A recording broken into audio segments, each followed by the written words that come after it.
Hello friends, welcome to my YouTube channel let's learn basic to advance. आज हम topic करेंगे AP series. हम AP sequence भी किया है, जीपी एंड एचपी, लेकिन अब हम करेंगे एपी सीरीज। अगर हमारे पास कोई भी एपी सीक्वेंस है A1, A2, A3 and so on. अगर हमारे पास एक ए पी सीक्वेंस है, अगर इसी को हम ऐसे इस फॉर्म में लिख देते हैं A1 plus A2 plus A3 plus so on, तो ये क्या हो जाता है हमारी ए पी सीरीज। नेक्स्ट हम करेंगे, अगर यहाँ से एन टर्म का सम निकालना है किसी ए पी का, सपोज करें यहाँ लास्ट टर्म क्या है एन है, तो इसका सम का फॉर्मूला क्या हो जाएगा S N is equal to हो जाएगा n/2, मतलब जितनी भी टर्म है एन टर्म है तो n/2 into 2a, a means first term, 2a plus n-1 into d, d means common difference, n means n terms. For example 1, 2, 3 and so on. ये AP sequence है और इसी को हम सीरीज में लिखेंगे तो ये सीरीज होगी। सपोज करते हैं 50 टर्म्स है, 50 टर्म्स का हमें सम निकालना है, तो सम का फॉर्मूला क्या हो जाएगा। सबसे पहले चेक करेंगे कि ये एपी सीरीज है, बिकॉज डिफरेंस 1 आ रहा है हर टर्म का, सक्सेसिव टर्म का जो डिफरेंस है वो 1 आ रहा है, it means that this is AP series. और इसके सम का फॉर्मूला क्या हो जाएगा S50। तो यहाँ पे n कितनी टर्म है, यहाँ पे 50 टर्म है, n की वैल्यू 50 होगी। फर्स्ट टर्म a का मतलब फर्स्ट टर्म क्या है 1, और d का मतलब कॉमन डिफरेंस, तो कॉमन डिफरेंस कितना है 2 - 1 1, तो यहाँ पे d कितना है 1। सभी ये वैल्यू पुट कर देते हैं इस फॉर्मूले में। n कितना है 50 डिवाइड बाई 2, 2a, a कितना है यहाँ पे 1 प्लस n-1, n की वैल्यू कितनी है यहाँ पे 50, 50 - 1 इंटू d का मतलब कॉमन डिफरेंस इज 1। इसको सोल्व कर देते हैं, 2 × 1 = 2, 25 × 2 = 50, दिस इज 25, 2 × 1 = 2 प्लस 51 - 1 इज 49। इसको फर्दर सोल्व कर देते हैं, 25 into 49 plus 2 is 51, multiply of 25 and 51 मैं डायरेक्ट लिख देता हूँ 1275, तो ये आ गया 50 टर्म का सम। ठीक है, जो ये n टर्म का सम है इसको हम सेकंड वे में भी लिख सकते हैं, n/2 इंटू यहाँ 2a में से एक a को इसके साथ लगा देंगे तो ये n टर्म का फॉर्मूला हो जाएगा। यहाँ पे सिर्फ सिंगल के a बच जाएगा, और उस जो an का फार्मूला उसको l बोल देते हैं लास्ट टाइम, तो ये भी एक अनदर फार्मूला है इसके लिए, n टर्म का सम निकालने के लिए। इस फॉर्मूले से हम ट्राई करते हैं इस सम को करने के लिए, तो इससे क्या हो जाएगा n/2 mean 50/2, 50/2 is 25, first term plus last term, first term is 1 and last term is 50, so 50 + 1 is 51, 51 into 25 it will be 1275। ठीक है, तो दोनों ये फॉर्मूले हम यूज़ कर सकते हैं इसमें।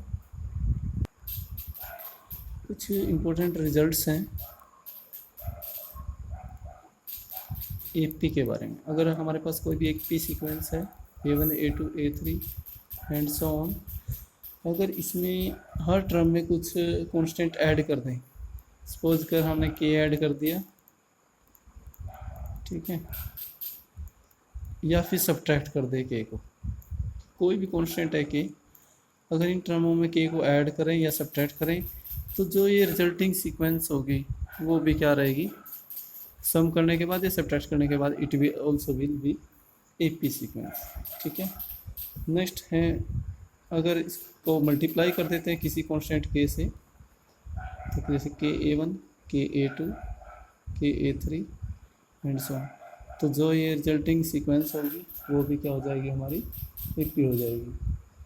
और अगर हम डिवाइड कर देते हैं किसी कांस्टेंट से a1/k, a2/k, a3/k जो ये रिजल्टिंग सीक्वेंस होगी ये भी एक एपी सीक्वेंस होगी।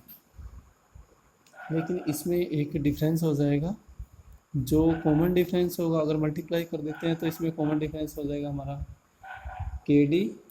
अगर डिवाइड कर देते हैं तो यहाँ पे कॉमन डिफरेंस मतलब डी की वैल्यू आ जाएगी हमारे पास, कॉमन डिफरेंस की वैल्यू आ जाएगी, ये आ जाएगी डी बाई के।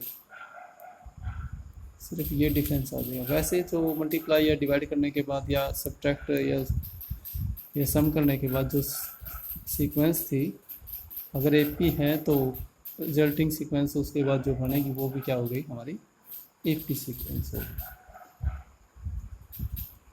ठीक है, अगर हमारे पास से ए बी सी अगर 3 नंबर है हमारे पास और क्या है ये एपी में, अगर एपी में है तो यहाँ पर एक कंडीशन होल्ड होगी, वो होगी 2b is equal to a plus. ठीक है, ये रिजल्ट कहीं यूज़ हो सकता है, इम्पोर्टेंट रिजल्ट है। वैसे तो इसमें रिजल्ट बहुत सारे हैं लेकिन हम कुछ मेन रिजल्ट्स करेंगे। नेक्स्ट है अर्थमेटिक मीन। अर्थमेटिक मीन अगर निकालना है तो इसमें फॉर्मूला होता है A plus B by two. Means that A और बी के अगर अर्थमेटिक मीन निकालना है तो A plus B by two. ठीक है, बाकी अगर कुछ रिजल्ट्स रहते हैं तो क्वेश्चन में वो हम बाद में क्वेश्चन करवाएंगे, उसमें क्लियर हो जाएंगे। हमने सेकंड वीडियो में जीपी के बारे में पढ़ा था।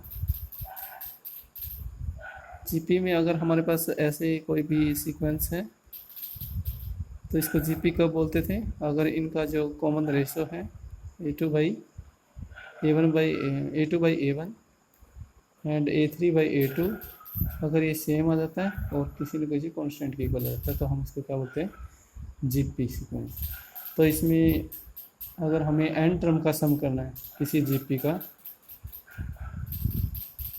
जैसे सपोज करो a1 plus a2 plus on plus an, इस टाइप से ये एक जीपी सीरीज है। तो इसके एन टर्म का फॉर्मूले का क्या होगा, यहाँ पे ये डिपेंड करेगा कि रेशो कितना है। अगर रेशो जो आर आता है means that a2 by a1 जो रेशो होता है, अगर वो रेशो ग्रेटर देन 1 है तो इसका फॉर्मूला हो जाएगा एस एन का a into r raise to power n minus 1 divide by r minus 1। अगर आर हमारा जो रेशो है वो लेस देन 1 है तो इसका फॉर्मूला हो जाएगा a into 1 minus r raise to power n upon 1 minus r. क्योंकि यहाँ से आर 1 से लेस है तो इसलिए 1 माइनस आर हो जाएगा फॉर्मूला। अगर आर ग्रेटर देन 1 है तो r raise to power n minus 1 upon में आर माइनस 1। ये आर पे डिपेंड करता है। अगर आर ग्रेटर देन 1 है तो इस फॉर्मूले का यूज़ करेंगे, अगर आर लेस देन 1 है तो इस फॉर्मूले का यूज़ करेंगे। ये तो था nth टर्म तक का सम निकालने का। और इसमें हम सम निकाल सकते हैं अगर इनफाइनाइट टर्म्स हैं। इनफाइनाइट टर्म्स का मतलब जैसे a1 प्लस a2 प्लस में so on plus an plus, उसके बाद यहाँ पे लास्ट टर्म नहीं है लेकिन चल रही है हमारी सीरीज़। इट मीन्स दैट ये इनफाइनाइट सीरीज़ है। इनफाइनाइट सीरीज़ का सम क्या हो जाएगा, इसको ऐसे लिखते हैं एस इन्फिनिटी। इसका हो जाएगा a अपन में 1 माइनस आर, और जो यहाँ पे आर होगा उसका मोड इज लेस देन 1 होगा। मोड लेस देन 1 का मतलब जैसे फॉर एग्जांपल -1/2 है, इसका मोड वो लेस देन 1 है क्योंकि -1/2 का मोड क्या हो जाएगा 1/2 ही बन जाएगा। मोड पॉजिटिव कर देता है तो लेस देन 1 है। मतलब यहाँ पे आर चाहे नेगेटिव हो या पॉजिटिव हो लेकिन उसका जो मॉडुलस करेंगे वो लेस देन 1 होगा। ठीक है, कुछ इम्पोर्टेंट रिजल्ट्स हैं जीपी के। तो फर्स्ट ऑफ ऑल एक रिजल्ट तो ये है कि अगर हमारे पास कोई भी जीपी सीरीज है, जीपी सपोज करो a1 a2 a3 and so on to an, हमारे पास ये कैसी सीक्वेंस है जीपी सीक्वेंस है, इज ए जीपी सीक्वेंस। अगर ये जीपी सीक्वेंस है तो इसकी सभी टर्मों को अगर किसी कांस्टेंट से मल्टीप्लाई कर देते हैं या डिवाइड कर देते हैं तो जो रिजल्टिंग जो जीपी होगी वो भी क्या हो जाएगी हमारी जीपी हो जाएगी। ठीक है, उसमें कोई भी डिफरेंस नहीं आएगा। अगर वो जीपी है तो कांस्टेंट के से मल्टीप्लाई करने के बाद भी क्या हो जाएगी वो जीपी ही रहेगी। ठीक है, ये भी क्या हो जाएगी जीपी। जहाँ पे के क्या है, कांस्टेंट है। ठीक है, इसके बाद अगर ईच टर्म ऑफ जीपी, ये जैसे A1 है, A2, A3 and so on, अगर इसको रेसिप्रोकल कर दें 1/A2 हो जाएगा, A3 का क्या हो जाएगा 1/A3 एंड सो ऑन। जो रेसिप्रोकल करने के बाद जो हमारी ये सीक्वेंस आई है, तो ये भी क्या हो जाएगी, जीपी हो जाएगी, क्योंकि फर्स्ट वाली जीपी थी, तो रेसिप्रोकल करने के बाद भी क्या हो जाएगा, जीपी हो जाएगा। एक अलग रिजल्ट भी है इसमें जीपी में, कि अगर हम ईच टर्म के ऊपर अगर कोई पावर कर देते हैं, जैसे सभी के ऊपर सेम पावर कर दिया, कोई भी के पावर कर दिया, जो ये जो रिजल्टिंग होगी वो भी क्या हो जाएगी, जीपी होगी। मतलब अगर किसी जीपी सीक्वेंस में अगर पावर सेम कर देते हैं ईच टर्म के, तो वो भी क्या हो जाएगी, जीपी ही होगी। एक रिजल्ट ये है, अगर ए बी सी अगर 3 नंबर इन जीपी में है, तो ये कंडीशन को सेटिस्फाई करेंगे, वो कंडीशन है B square is equal to A C. ठीक है, नेक्स्ट है geometric mean between two quantities. अगर कोई भी 3 टर्म लिखी हुई है किसी भी जीपी में, ए जी एंड बी, यहाँ पे जी क्या हो जाता है, ज्योमेट्रिक मीन हो जाता है। ठीक है, तो ज्योमेट्रिक मीन का मैं डायरेक्ट लिख देता हूँ, इसको होता है square root of a b. ये क्या हो जाएगा, geometric mean of a and b. अगर यहाँ पे ए जी बी ये कोई भी 3 नंबर है, ये किस में है, जीपी में। अगर जीपी में है तो उसका ज्योमेट्रिक मीन ए और बी का ये हो जाएगा डायरेक्ट। नेक्स्ट है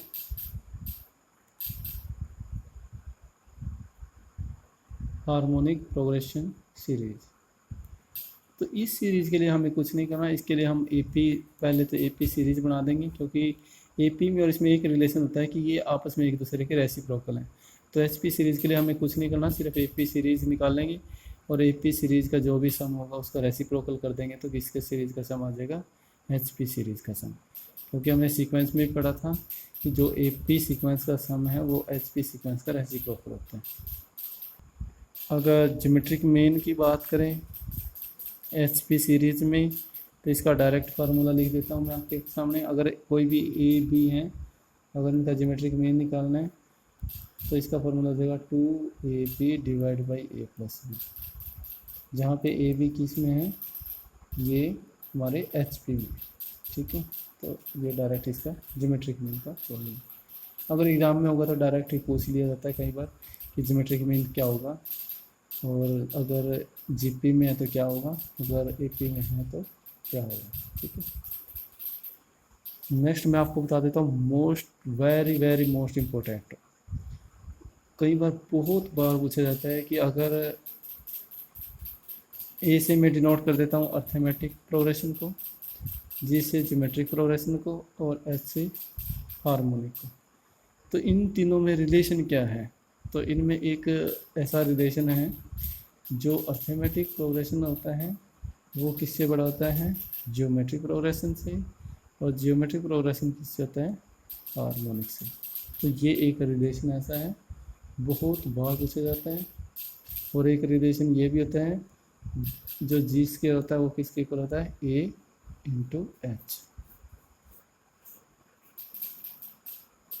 ठीक है, G square is equal to A H. यहाँ पे जी का था ज्योमेट्रिक, ए का था अर्थमेटिक, एच मीन हार्मोनिक। ठीक है, ये अर्थमेटिक मीन, ज्योमेट्रिक मीन और हार्मोनिक मीन के इसमें एक ये 2 रिजल्ट है हमारे। ठीक है फ्रेंड्स, नेक्स्ट हम करेंगे क्वेश्चंस। तो नेक्स्ट वीडियो में हम कुछ क्वेश्चन सोल्व करेंगे जो कई एग्ज़ाम में आए हुए हैं, HSSC and NDA and other exams. और एक नेक्स्ट हम जीके वीडियो अपलोड करवा रहे हैं, तो वो ज़रूर देखना, बहुत इम्पोर्टेंट है वो। ठीक है, ओके, टेक केयर।